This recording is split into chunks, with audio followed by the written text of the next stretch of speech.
Hello everyone! New day, new gala na muna ang atake namin for today's video.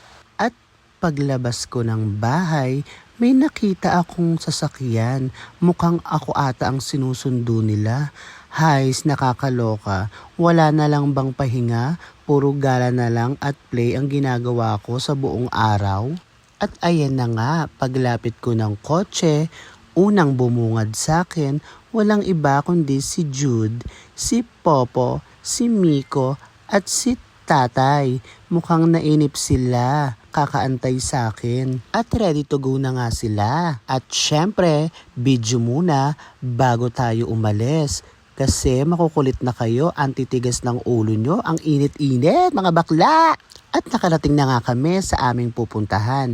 Dito yan, sa SM Tungko. Maggagala lang kami at kakain ng konti.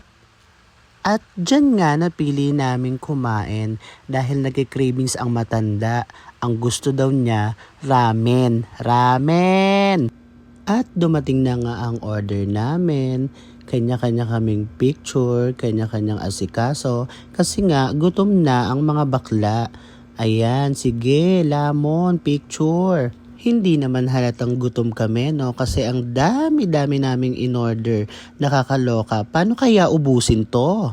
At ayan na nga, sige, ikutin mo, Miko. Ayan si Tatay, tamang kain, subo, si Popo, at saka si Jude. Ako naman, tamang video lang. At natapos na nga kaming kumain at ayan, naglalakad na kami palabas ng SM. Dahil nag-aantay na sa amin ang driver namin sa baba, kaway-kaway si Miko sa kakilala niya. At dito na nga natapos ang aming vlog.